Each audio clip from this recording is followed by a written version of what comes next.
stands for England. N stands for Name. G stands for Global. L stands for Language. I stands for International.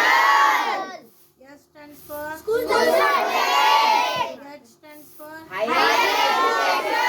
education. 7 seconds. Say England. all full form together this one. England.